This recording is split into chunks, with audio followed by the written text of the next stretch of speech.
Today I'm going to be roasting the London broil, and here I've got the USDA choice grade, which is just below premium, has a little less marbling. You can see there's not a ton, and there's more in this one. Both of these are about 1.8, 1.7 pounds, so they're pretty similar size. I'm going to be marinating one in a beef stock. This is the Nora brand. I couldn't find the beef concentrate that Courier was talking about in the book, so I'm going to try this. Minced garlic, lemon juice, and extra virgin olive oil. And I chose that because she mentions that the monoglycerides in extra virgin olive oil act as emulsifiers and help the oil penetrate better. So I'm going to get one of these in a freezer bag to marinate. In this bag I have a 1/4 cup of the olive oil and the juice of 1 lemon. And the acidity of the lemon juice is going to help tenderize the meat and kind of denature some of the proteins. I'm also going to mince this large clove of garlic. And this is what the beef concentrate looks like. It's very gelatinous and hard to measure. And I think that looks about like 1.5 tablespoons. So this is 1 whole container. So I'm going to use another container to get the 3 tablespoons of beef concentrate. Since I've brought the meat home from the store, it's still a little cool. It's at 58 degrees right now.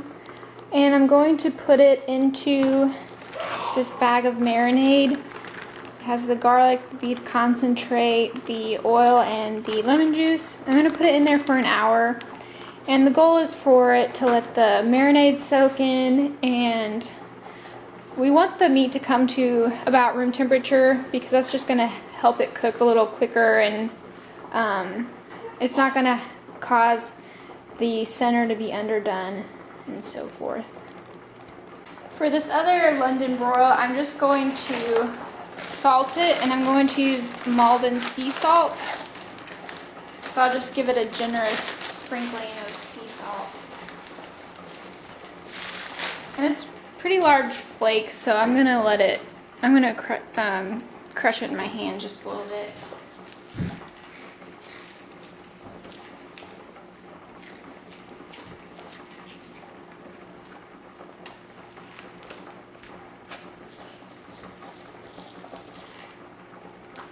I'll just let this one sit in a bag for the same amount of time as the other.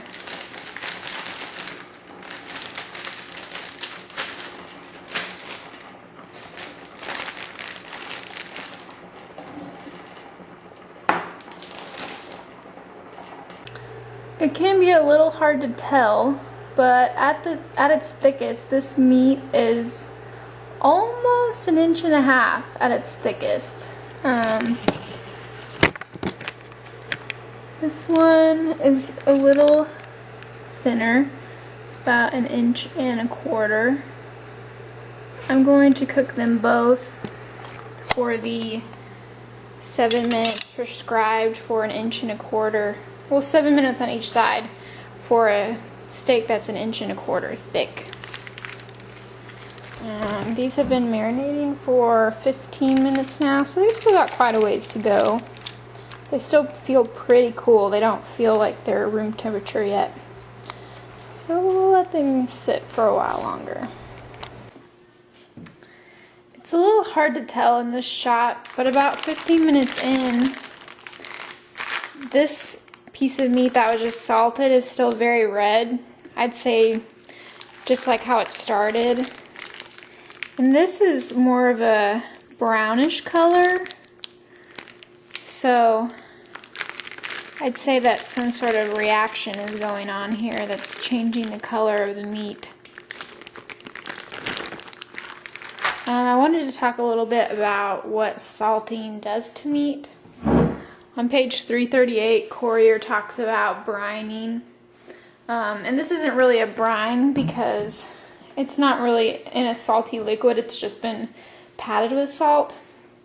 And normally salt by itself just would dry meat out because it draws water out of the meat.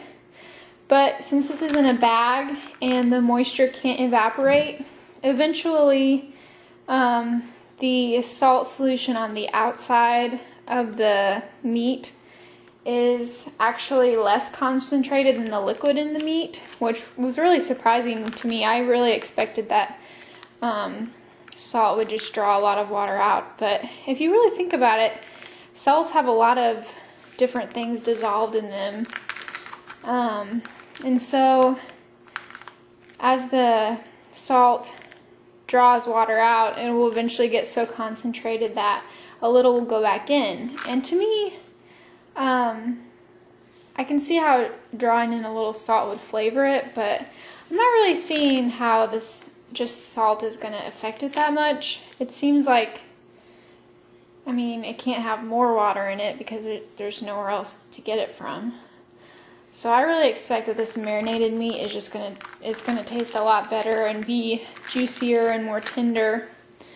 So I'm interested to see how they turn out. The meats have now been sitting for 1 hour. I rinsed off the salted piece and then dried it with a paper towel because it's not good for meats to be wet when they go into the oven because they won't brown very well. A lot of the thermal energy will go into evaporating the water rather than heating the surface of the meat. So I dried it off. And as you can see, there's a great difference in color. The marinated meat has turned brown and mostly just at the surface. The interior is still pretty red.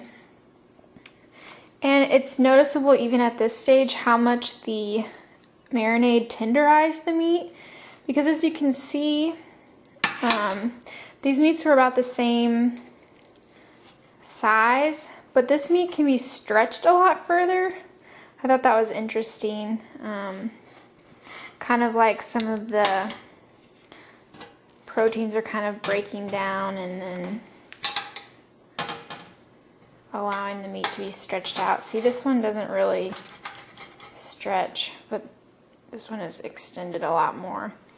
So I'm going to put these in the oven at 425 for 7 minutes on each side. I have them in a pan that's about 1 inch deep on a rack. So we'll get these in the oven.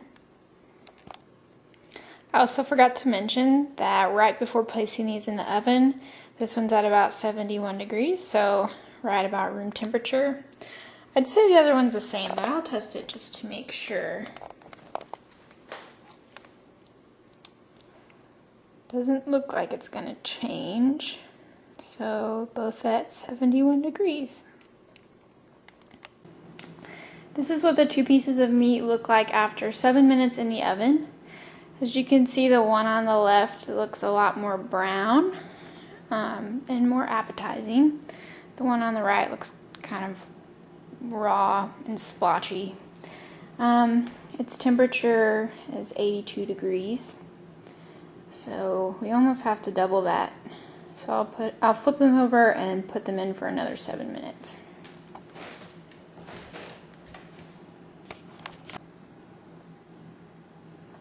So here are the 2 pieces of meat after, the last 7 minutes, and the temperature is up to 102, which still is not nearly high enough for beef. So I'm going to put them in there until they reach about 140, which is kind of in the medium range. Looks like it's going up slowly, which is expected, but I don't think it's going to go up 40 degrees. So I'm going to put them in a few more minutes and watch them.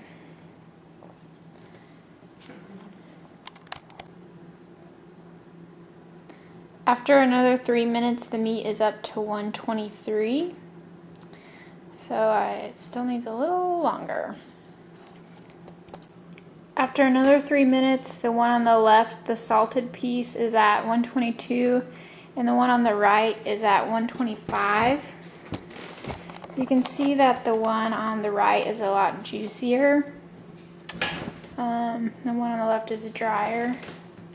I think these would have benefited from being seared at the beginning, but I was kind of lazy and chose not to.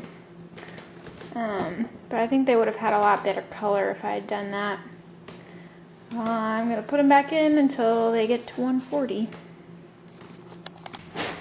After another 5 minutes, so 25 minutes total, this thermometer is reading about 131, 132, just like this digital thermometer, so those are pretty true. 130 is the temperature that Courier prefers for rare, tender and juicy meats, but I'm not a fan of really rare meat, so I still want to get it up to about probably 135 at least. So a little more time. After just about a minute in the oven, the temperature has jumped up to 135 on the left and 140 on the right.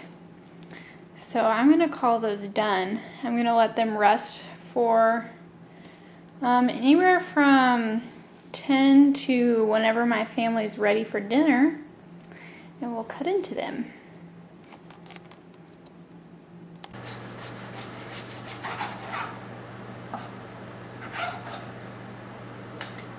Too rare.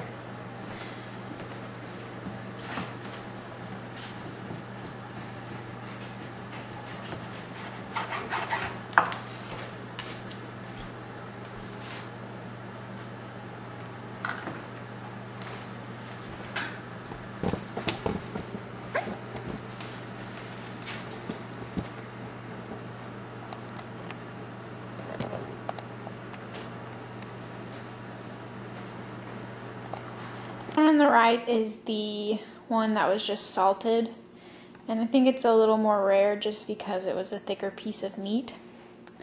When I was letting them rest, I kind of watched the thermometer, and the temperature didn't go up past 1 or 2 degrees. And this one I think got to a high of about 137, and this one was I think 141. So both are kind of in the medium rare range. As far as taste goes, just simply with salt, that one was really good. The marinated one was good also. A little tangy, maybe too much, but it was still good. And you can't really tell much difference as far as the tenderness goes.